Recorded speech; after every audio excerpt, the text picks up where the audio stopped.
Muito bom dia, irmãos. A graça e paz do Senhor Jesus para com todos.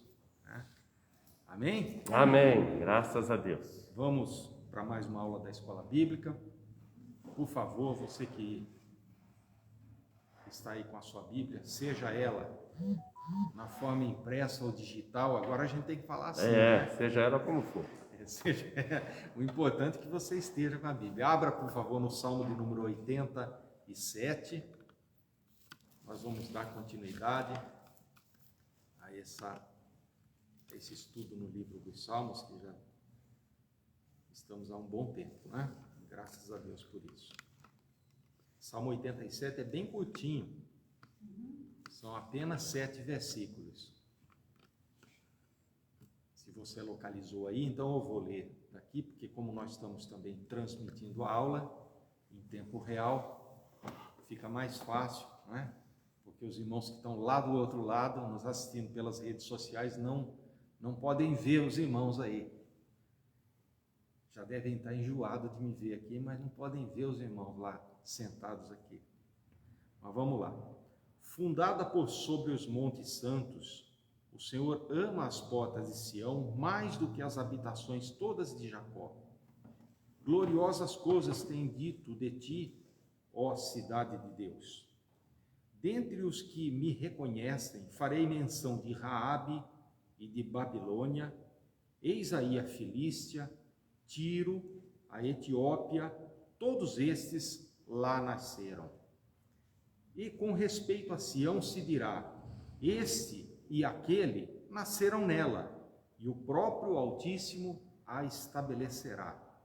O Senhor, ao registrar os povos, dirá, este nasceu lá.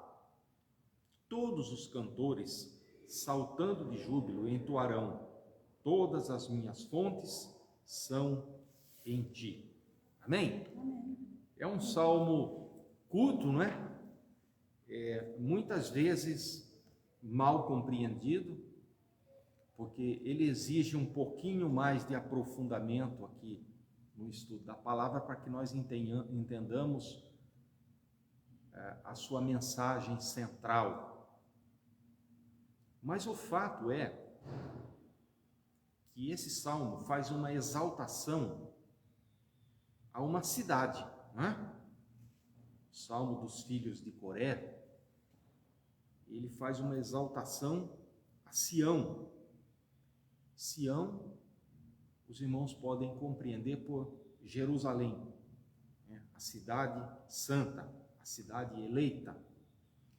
E Jerusalém terrena, essa que nós temos hoje lá na nação de Israel, que não é a capital de Israel, né? Mas é a cidade mais significativa, mais importante. Muita gente acha que Jerusalém é a capital de Israel, mas não é, né? Mas não ficou sendo agora? Não, a capital de Israel não. A capital de Israel é Tel Aviv. Não? É Tel Aviv. É a capital política, econômica, administrativa, né? Jerusalém é a grande cidade, nós sabemos, e do ponto de vista escatológico voltará a ter aquela mesma importância que teve nos tempos lá do rei Salomão, né? De Davi e tudo mais, do próprio Senhor Jesus, né? Mas ela viveu ao longo de sua história fatos assim gloriosos que influenciaram toda a humanidade. E isso por conta de quê? Por causa do Deus que a estabeleceu. Não era exatamente pela cidade em si, né? Só pelo seu espaço geográfico, por aquilo que estava contido dentro de seus muros, mas é porque essa foi uma decisão de Deus. Deus estabeleceu aquela cidade, né? E agora, irmãos, para aqueles que estão em Cristo, né, tudo que o Salmo menciona aponta para essa mesma Sião, não a terrena, mas a celestial, né? Os irmãos que são mais, não vou falar mais velhos, porque... Não, mais velhos não, mais experimentados. Mais experimentados, não é? Então, vão lembrar de alguns hinos. E muitos hinos falam de Sião, não é verdade? Tem um que diz, ó que saudosa lembrança tenho de ti, ó Sião, não é?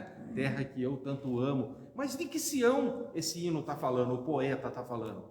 É da cidade lá em Jerusalém, em Israel? Não, é da Sião a qual nós esperamos, né? Aquela a quem o apóstolo Paulo tanto fala, a Sião celestial. Mas vejam que aqui esse salmo trata de um contraste entre uma visão da Sião terrena, a cidade mesmo, fisicamente falando, e daquilo que se espera. Vocês vão compreender na medida que a gente avançar aqui, né, na lição, né? Então, do ponto de vista geográfico, do ponto de vista da Sião terrena, nós sabemos que era um lugar, sempre foi um lugar que emanava a presença de Deus. Era o significado maior para o povo hebreu, era Jerusalém.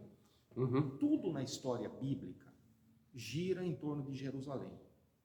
Mesmo quando os reinos foram divididos, e os irmãos sabem que a um certo ponto, né, a um certo ponto da vida, da história de Israel, os reinos foram divididos.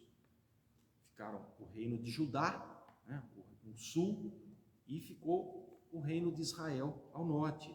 Inclusive as capitais ficaram divididas. Ficou Jerusalém em Judá e ficou Samaria no reino do norte. Depois foram unificados novamente, né, como nação de Israel. Depois, já aqui no ano 70 depois do nascimento de nosso Senhor Jesus, o Império Romano, através de seu líder ali, que era o general Tito, né, destruiu a cidade de Jerusalém, ao ponto que não ficou nada. Alguns resquícios, como hoje nós vemos lá o Muro das Lamentações, né, onde o pessoal vai lá fazer suas orações e põe os pedidos de oração no meio das pedras, né? Então aquilo foi o que ficou.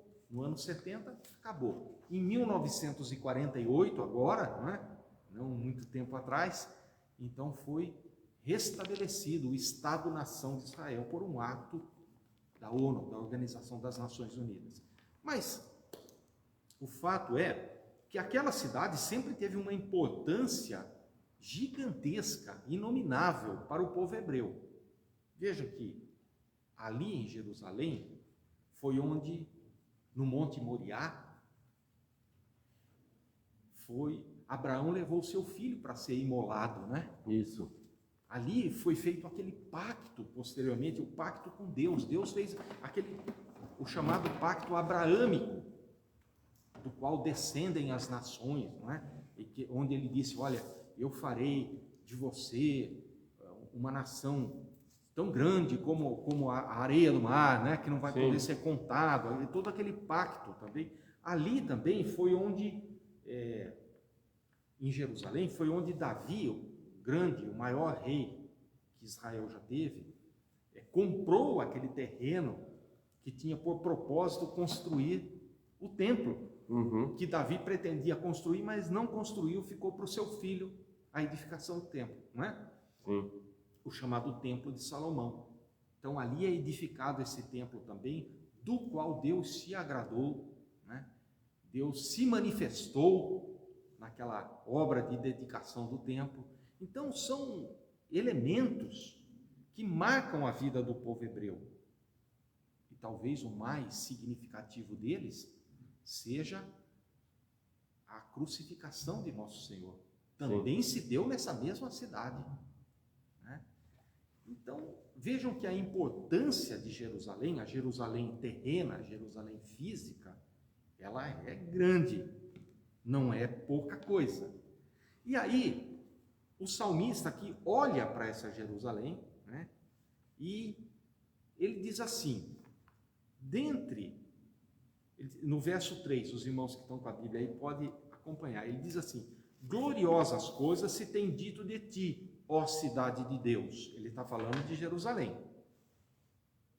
Mas reparem bem agora, ele diz assim, dentre os que me conhecem, aí é o Senhor, é Deus falando, dentre os que me conhecem, farei menção de Raabe e de Babilônia, eis aí a Filístia, e Tiro e a Etiópia. Lá nasceram. Esse versículo não parece assim um pouquinho confuso numa primeira leitura? Não é? Porque ele está falando de Jerusalém. E ele diz, olha, gloriosas coisas se tem dito a respeito de ti, ó cidade de Deus. Estou falando de Jerusalém. Aí ele parece que muda a história e começa a falar assim, olha, dentre os que me conhecem, eu vou fazer menção de Raabe. Peraí, primeira coisa, quem que é Raabe? Quem foi Raabe? Quem lembra aqui? Aquela lá Vamos ouvir. Irmã, por gentileza. é aquela lá que avisou os espias De Josué. de Josué. Beleza, é isso aí. Obrigado. Mais alguém quer complementar? Se bem que a irmã já matou a questão aqui, né? Raabe foi uma mulher de vida reprovável, tá? Porém, ela teve um encontro com Deus. Primeiro, foi porque quando os espias chegaram, ela já tinha conhecimento da grande obra que Deus tinha feito na vida daquele povo, tirando eles do Egito. Ela sabia. É só nós voltarmos, não temos tempo para isso agora, mas poderíamos voltar lá na história. E segundo, que quando os espias pediram a ajuda dela, ela prontamente estendeu a mão para aqueles homens enviados por Deus, por Josué, mas direcionados por Deus. Então, na verdade, quando a palavra usa o termo aqui, Raabe, ela está se referindo ao Egito, porque ela era de origem egípcia. Isso é confirmado lá no livro do profeta Isaías, no capítulo de número 51, ele fala sobre isso. Se os irmãos tiverem tempinho depois, dão uma olhadinha lá. Sim. A palavra, inclusive, em hebraico, é Raab, com B mudo no fim, que significa exatamente Egito. Então, quando ele fala assim, olha, dentre os que me conhecem, eu vou fazer menção de Raabe, ele está falando de povos de origem egípcia. Vamos avançar mais um pouquinho. Aí ele diz Babilônia. Como que os caldeus que eram ali governados pelo rei Nabucodonosor, como que os caldeus tiveram contato com o Deus de Israel? Eles tiveram contato com o Deus de Israel quando eles levaram o povo cativo lá para a Mesopotâmia, para a Caldeia, nas margens do rio Eufrates. Ali eles tiveram contato com o Deus de Israel, inclusive pela pessoa do profeta Daniel e de seus amigos. Nós também não temos tempo, mas se a gente avançasse lá para o livro das Crônicas, nós íamos entender bem isso. Muitos caldeus se converteram ao Deus de Israel pelo testemunho de Daniel e pelas obras que Deus fez, inclusive confrontando Nabucodonosor. As pessoas se convenceram de que o verdadeiro Deus era o Deus de Israel. Então, os irmãos estão entendendo aqui que primeiro ele fala de Jerusalém, depois ele começa a falar de uns povos que não são de Jerusalém, tal como se fossem. Por quê? Ele já não está falando da Jerusalém terrena.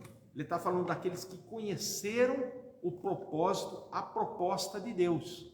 Nós também não cantamos Jerusalém? Ó, que saudosa lembrança eu tenho de ti, ó Sião, terra que eu tanto amo. Do que seria isso que nós estamos falando?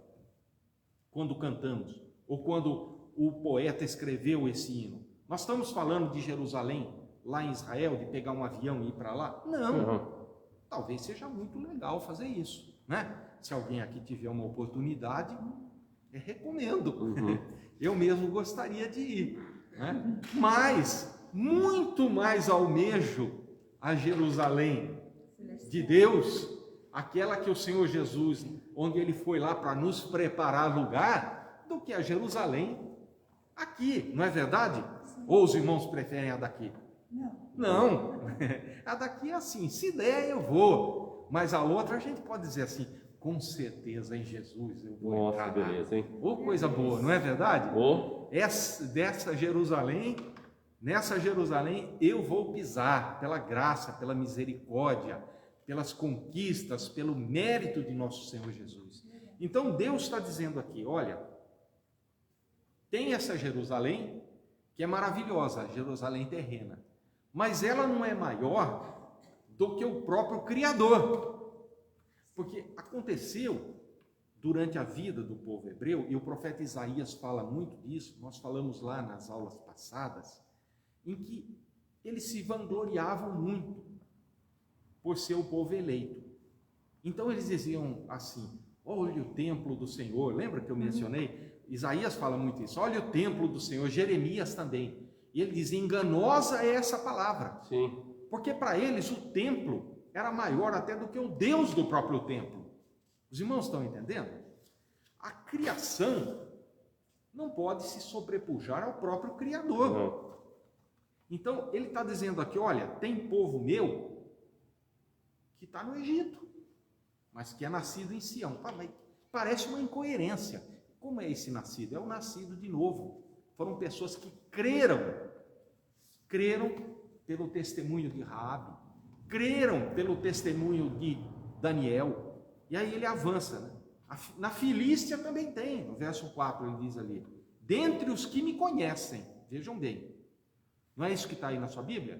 Dentre os que me conhecem, farei menção de Raabe, farei menção da Babilônia, farei menção de Filístia. Filístia era a terra dos filisteus. Ora, mas os filisteus não eram inimigos dos hebreus? Não sempre foi assim? Desde lá do primeiro rei, no caso aí de Saul, a gente já vê aquela luta toda hora contra os filisteus, né? Vencia, durava um tempo, daqui a pouco vinham os filisteus de novo, aí Davi ia lá, vencia, e Davi foi o que mais venceu, né? Venceu inclusive o gigante deles, né? O número 1 deles. Mas sempre foi assim. Mas vejam que lá na Filístia, quando eles tomaram, lembra aquele evento quando eles tomaram a arca do Senhor? Uhum. E levaram lá para o templo do Deus deles, que se chamava Dagon. Lembra o que o Senhor fez com eles? Feriu aquele povo tudo com tumor, encheu o povo de bereba, de tumor, de ferida, não é? Porque castigou mesmo. Ali alguns se converteram. Olha que coisa, né? Pelo peso da mão de Deus, pelo castigo divino, alguns reconheceram que o Deus lá de Jerusalém, o Deus que habitava lá, era o Deus verdadeiro e não aquele que eles estavam servindo ali. Olha que coisa interessante. Depois também, quando Sansão, lá nos Juízes, quando Sansão abraça aquelas colunas do templo e aquilo vem, desaba todo sobre aquele povo, se puderem voltar lá na história, vão lá no primeiro livro do profeta Samuel, no livro dos Juízes também faz menção disso, vão ver que muitos se converteram ao Deus de Israel, porque reconheceram que aquela força sobrenatural de Sansão só poderia ser dada a um nazireu, que era aquele que tinha o voto, né, para com Deus. Olha que coisa interessante. Então Deus está dizendo assim: olha, essa é a minha cidade, essa é a cidade que eu escolhi, mas eu tenho povo em outros lugares. Olha, eu tenho povo lá no Egito que me amou, eu tenho povo lá na Babilônia que me amou, eu tenho povo entre os filisteus que me amou, e ele vai ainda. Etiópia, olha lá, ele fala assim, depois de Babilônia, Filístia, Tiro também, ele conheceu a cidade de Tiro, que ficava ali onde hoje nós chamamos de Líbano, aquela região ali, né? Tinha um rei nos tempos de Salomão chamado Irão. E quando Salomão foi fazer o templo, o grande templo do Senhor, o rei Irão prontamente se dispôs a fornecer o quê? Era lei, né? Não sei o quê. Madeira. Era madeira de lei. Os ciprestes do Líbano eram as árvores mais bonitas, mais frondosas, madeira de qualidade. Então Irão falou assim: se é para a causa do Senhor, olha que coisa, né? Era um homem de fora, e vocês já devem ter visto assim na vida de vocês, pessoas que às vezes nós não reputávamos como um cristão e deu um grande testemunho de cristão. Se é para a causa de Deus, eu já tive essa experiência. Se é para Deus, então eu vou fazer, né? Irão fez assim. E tanto que Irão teve uma amizade muito grande com Salomão, ao ponto de que eles começaram a se chamar de irmãos. Ele conheceu também a causa de Deus através de Salomão e da construção do templo. Os irmãos estão percebendo como é que era a gente de fora, que era contada como se fosse de dentro? Nós vamos avançar nessa história, vocês vão compreender o desfecho dela. Como que esse salmo é maravilhoso, irmãos. Apesar de ser pequenininho, num primeiro momento, aparentemente confuso, não é? Mas, na verdade, ele chega até nós. Depois de falar de Tiro, da nação, da cidade, né? Ele fala também da Etiópia, no verso 4 também. E com a Etiópia. A Etiópia é um país já na África, né? Um país de irmãos negros. E é interessante porque vocês se lembram que uma rainha veio da Etiópia para conhecer Salomão? Esqueci o nome dela. Sabá. Isso, a rainha de Sabá, na Etiópia, né? E vocês se lembram, está lá no livro de Atos, que mais de 1000 anos depois, um etíope veio em Jerusalém para servir ao Senhor? Isso! E ele foi evangelizado por quem? Por Filipe. Muito bem. E foi batizado ainda, porque ele pediu para ser batizado. Vejam, irmãos queridos, vejam que quando a rainha de Sabá veio a Jerusalém conhecer Salomão, sua sabedoria, o templo do Senhor, ela levou essa semente lá para a Etiópia, para o seu país. E 1000 anos depois me vem um homem de lá, que fala, um eunuco da rainha de Candace, não é assim? Ele veio para adorar em Jerusalém. Por quê? Porque aquela fé dos hebreus, aquela fé do Deus de Jerusalém, já estava lá na Etiópia também. E esse homem veio porque ele conhecia. A rainha mandou ele lá. E lá ele encontrou-se com Felipe, e Felipe o evangelizou, não é? E ele amou tanto aquela causa, que ele disse assim, o que impede que eu seja batizado? O homem queria ser batizado, era na hora, não é? E Felipe diz assim, se você crer, não tem nada que impeça. E ele disse, está lá o rio, então vamos lá. E batizou o homem e disse que ele seguiu feliz a sua viagem. Que coisa gloriosa. O homem era lá da África, irmãos. Então vejam, o que Deus está dizendo aqui? Que coisa gloriosa. É aquilo que repete lá no livro do Apocalipse. Porque Deus escolheu para si, em Cristo Jesus, povos de toda língua, povos de toda cor, povos de toda classe econômica, para que morem na Jerusalém, a qual o Senhor Jesus foi preparar lugar para cada um de nós. Vocês já pensaram que coisa maravilhosa é essa? O que o Salmo está dizendo é o seguinte, olha, Jerusalém é maravilhosa, eu já volto com o irmão. Jerusalém é linda, Jerusalém foi minha escolha, mas Jerusalém não é maior do que o Deus que criou Jerusalém, porque eu tenho povos em todo lugar. Eu tenho povo no Egito, eu tenho povo no Líbano, eu tenho povo na Babilônia, eu tenho povo na África, porque todos aqueles que nasceram nessa fé são eleitos do Senhor. Amém? Amém. Inclusive nós que estamos aqui, amém. Inclusive os amados que estão nos ouvindo aí pelas redes sociais. Fique à vontade, irmão, por favor. O etíope, ele ouviu falar do Deus da sabedoria. Isso. Porque a rainha ela ouviu falar que existia um rei que era Salomão, sabe que não existia sabedoria igual no mundo. Então ela levou esse conhecimento para os etíopes, foi onde eles abriram o coração para receber do Deus da sabedoria. Isso mesmo. E a gente vê que quase 1 milênio depois, essa fé ainda era viva lá na Etiópia. Porque me vem um homem de lá, já nos tempos de Jesus, não é? Para quê? Para adorar em Jerusalém. Veio trazer ofertas, veio trazer ouro, veio trazer coisas preciosas para adorar em Jerusalém. Que coisa gloriosa, né? A gente vê que a obra de Deus foi uma obra onde ele sempre pretendeu alcançar todos os povos, todas as nações. Então, quando o profeta diz, olha, vocês não fiquem só repetindo essa frase, o templo, Jerusalém, porque o Deus do templo, o Deus de Jerusalém é muito maior que o templo e que a própria cidade. Amém? Até aí está entendido?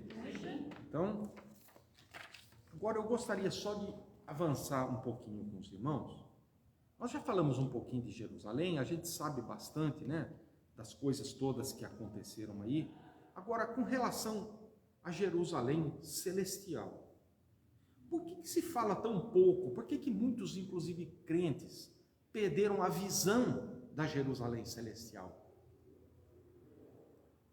O que os irmãos acham? Na minha opinião, é que há pessoas que não têm convicção da salvação. Porque se tivesse, ficava pensando na nova Jerusalém celestial, porque eu penso e almejo estar lá. Amém. Eu almejo, sim. Eu falo para o meu esposo que a gente tem que desligar de tudo isso que está aqui na terra. Porque a nossa morada não é aqui, é na nova Jerusalém. É o meu entendimento. Não, sim. Alguém mais quer falar sobre isso? Porque, de fato, os irmãos podem observar que hoje muito pouco se ensina sobre isso, até muito pouco se prega sobre esse assunto, não é?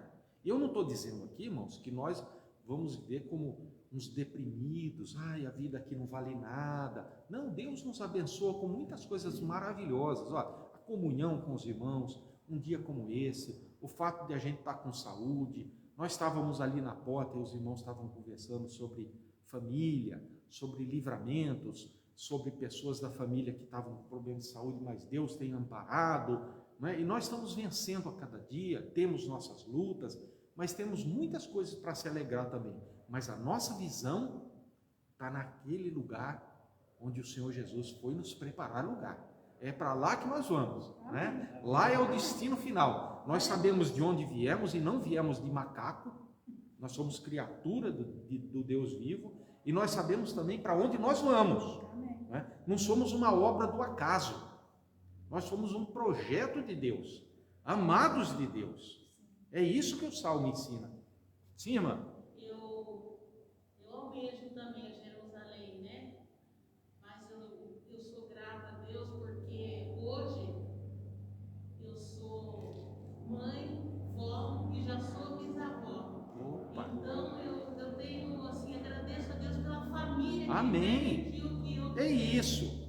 É isso. É o meu tesouro, já sou bisavó de 3 bisnetos. Então eu agradeço muito. Que glória, que bênção, não é? Então, o que eu diria para os irmãos? Nós temos um Deus nos amparando aqui e nos esperando lá. Amém. Não é? Ele está nos ajudando enquanto estamos aqui, nessa nossa vida terrena, nessa nossa Jerusalém terrena, e nos aguardando na Jerusalém celestial. Mas nós não podemos desfalecer nessa jornada. Paulo fala muito disso, de gente que começou muito bem, mas no meio do caminho foi esmorecendo, foi perdendo a visão de um dia estar com o Senhor, não é? Então, e Pedro também, quando ele escreve lá na sua segunda carta, a partir do capítulo 2, ele fala assim: tendo em vista, irmãos, não é, que nos últimos dias surgirão escarnecedores, dizendo: cadê a vinda do vosso Deus? Não é? Se vocês tiverem oportunidade, pode ler lá depois, segunda carta de Pedro, a partir do capítulo 2. Fala que vão surgir escarnecedores. Isso já surgiu, irmãos. Já está acontecendo. Ontem eu estava lendo uma notícia, e aí a pessoa que comentou, porque se fez menção de Deus, né? A pessoa que comentou colocou assim, a pessoa ilustre, disse assim: mas olha, o mundo, eu nem sei se isso tem algum amparo científico, tá? Mas ele disse isso: o mundo, o planeta, o universo tem trilhões de anos, a Terra tem bilhões de anos. Se esse Deus, Nossa, já começou errado. É uma locução adversativa. Se esse Deus um dia existiu, ele já morreu. Olha só o que a pessoa escreveu. Para ele. Para ele. Para ele, né? Mas eu vou dizer para os irmãos, no meu, e eu tenho certeza que no coração de vocês também, ele está mais vivo do que nunca. Não é mesmo? E nós esperamos, porque nós cremos na palavra de nosso Senhor, quando ele disse, olha, eu vou na frente, eu vou preparar um lugar todo especial para vocês. Os irmãos, já pensou que glória, quando nós lá estivemos e pudermos, assim, irmanados, fazer um culto? Glória a Deus. Que beleza. Eu acho que a gente pode sonhar com isso, Claro. não é pecado. Nós vamos cantar um hino junto, nós vamos fazer um culto junto, nós vamos nos abraçar. Vocês já pararam para pensar nisso? Que beleza, Porque não? às vezes nós perdemos com o passar do tempo a alegria desses pensamentos. Lá o livro do Apocalipse diz que lá as ruas são de ouro, né? E eu fiquei pensando depois, é interessante, porque aquilo que a gente tem por mais precioso aqui, lá no céu é pavimento para os pés pisarem. Eu sei que alguém vai dizer, mas essa é uma linguagem poética, mas que bom seria se nós nos animássemos com essa linguagem poética da descrição dos céus e não ficássemos esperando uma narrativa jornalística sobre o que é o céu. O céu, diz o apóstolo, nem olhos viram, nem ouvidos ouviram É verdade. aquilo que o Senhor tem preparado. Aleluia. Certamente será algo que a gente vai ficar assim, extasiado, não é? Com a grandiosidade, com a beleza e, sobretudo, com a visão de nosso Salvador ali presente. É verdade. Aquele que deu a sua vida em nosso favor. Então, essa visão, ela é muito importante, irmãos. Nós não podemos perder, porque ela nos faz um grande bem. Perder a visão da Jerusalém celestial faz um grande mal. E manter ela acesa no nosso coração nos faz um grande bem. Sim. Por que perder faz mal? Porque sem a esperança dos céus, ou nos céus, nós não temos força para enfrentar as lutas de hoje aqui na terra. Não é mesmo? O próprio apóstolo Paulo diz assim, lá na sua carta primeira aos Coríntios, ele diz assim, olha, se nós não temos essa esperança, nós somos o quê? Os mais ricos dos homens? Mais miseráveis. Miserável. E eu não quero viver uma vida miserável. Eu posso ser pobre, mas não sou miserável. Você pode ser pobre economicamente falando, mas nós temos uma esperança viva. Graças a Deus. Viva. Uma chama que não se apaga. Então, a falta dessa visão, se nós a perdermos, e esse salmo trata dessa Jerusalém, ele faz um contraste entre a Jerusalém terrena e a Jerusalém celestial. É verdade. Por isso que ele começa a listar aqui povos que não são nativos de Jerusalém e são contados como nascidos em Sião. Por quê? São povos que nasceram de novo pelo testemunho, pela palavra, Sim. pela fé no Deus dos hebreus, no Deus único, no Deus verdadeiro, Pai de nosso Senhor Jesus. Amém? Então, a falta dessa visão, ela também implica em que nós percamos o desejo de viver uma vida santa. E Paulo novamente fala disso lá em 1 Coríntios capítulo 15, ele fala assim, pois se nós não ressuscitamos, então comamos e bebamos porque amanhã morreremos. Ou seja, vamos para a bagunça, vamos fazer qualquer coisa, vamos ter uma vida dissoluta, porque se não tem ressurreição mesmo, não é isso que ele fala?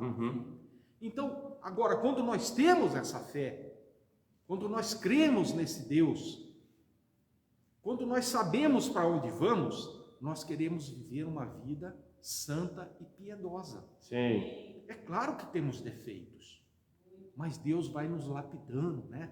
Vai ajeitando, vai consertando. Sim. Porque o senhor, como professor bíblico, acha que falta esta visão. Muito bem. Talvez para alguém que não ouviu aqui, né? A irmã está perguntando por que eu, como professor da escola dominical, acho que falta essa visão. Irmã, eu digo isso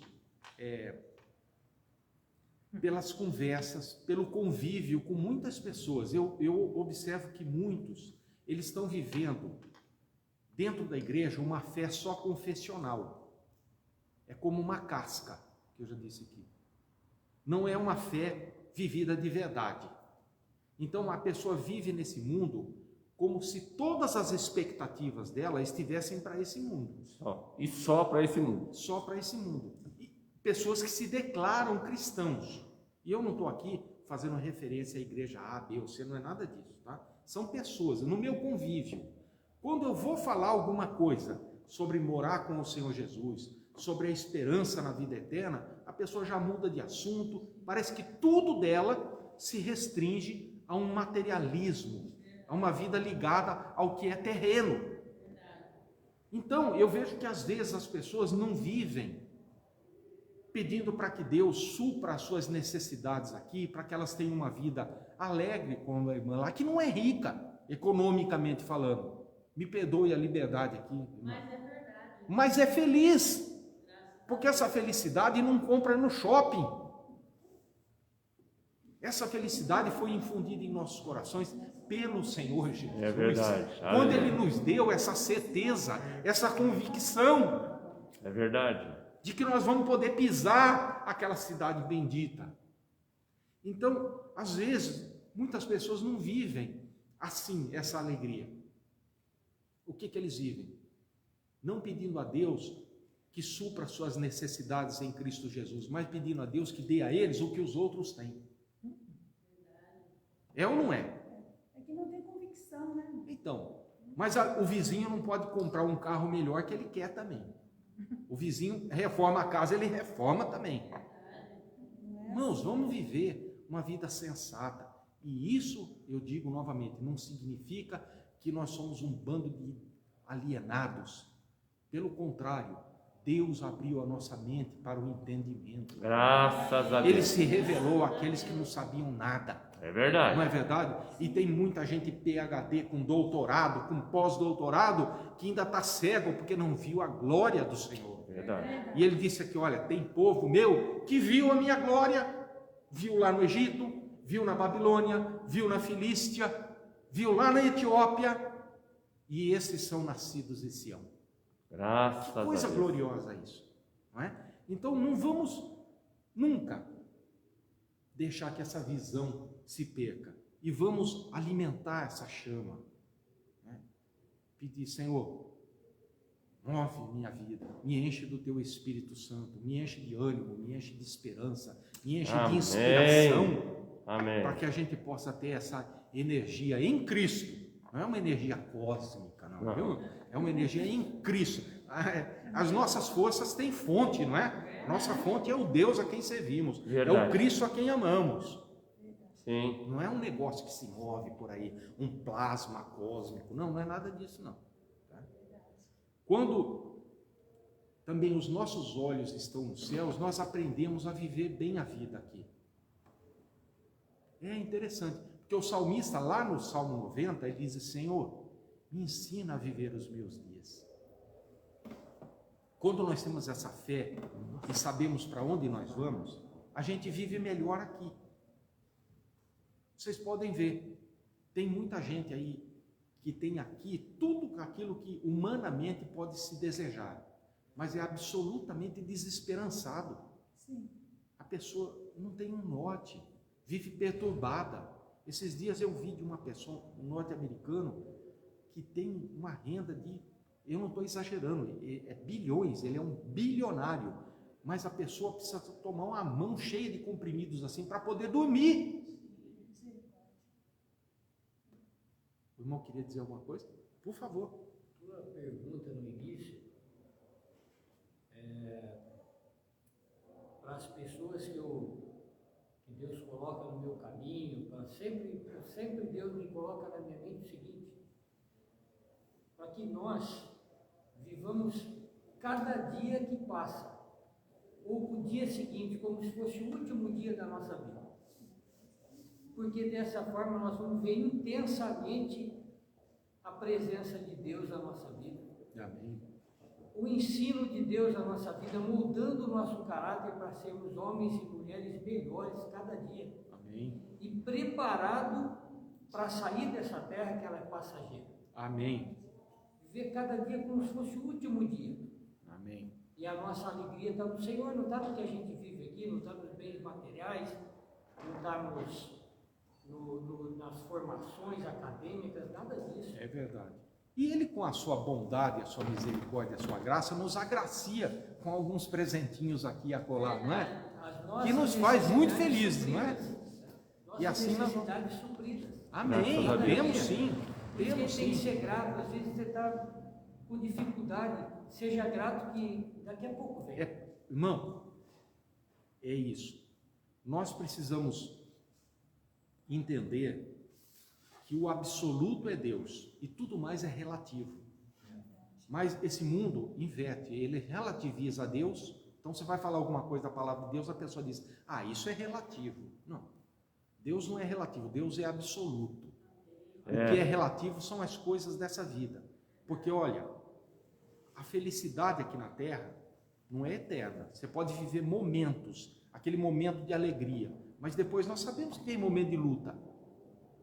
Mesmo aqueles que servem a Deus com inteireza de coração, né, que têm a sua vida santificada, têm seus momentos de luta. Sim. Mas tem. Mas passa.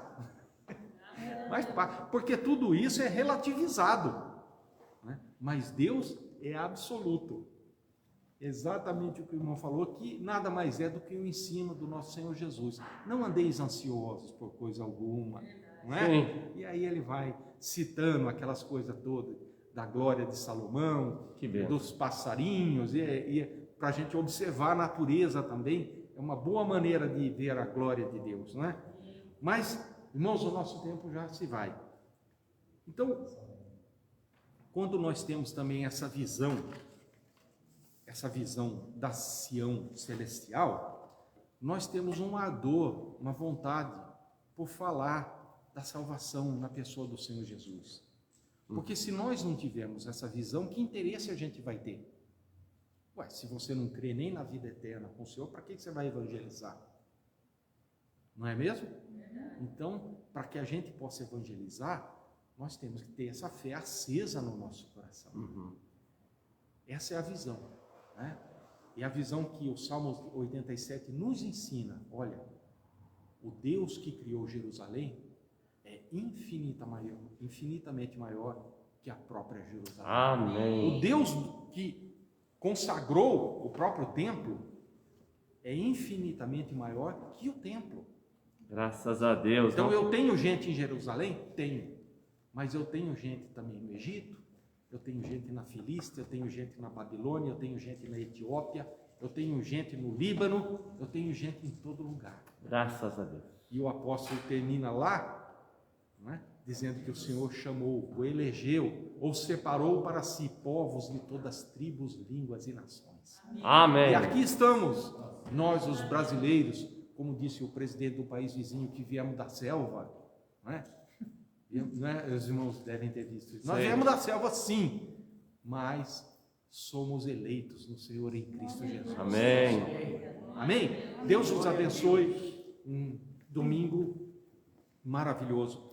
Vamos orar em nome do Senhor Jesus e convidar os irmãos a que continuem depois, na sequência da aula também, para o culto. Amém?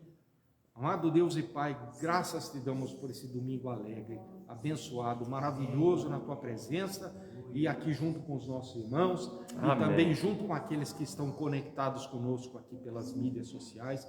Pedimos que a tua bênção, a tua graça, a tua misericórdia, a alegria do teu Espírito Santo, Senhor, esteja presente em cada coração nesse dia. Que o Senhor possa nos relembrar, via o seu Espírito Santo, que somos eleitos no Senhor, que temos uma viva esperança e que um dia haveremos de morar contigo. Amém. Na Sião celestial. Agradecemos em nome do Senhor Jesus. Amém. Deus abençoe. Amém.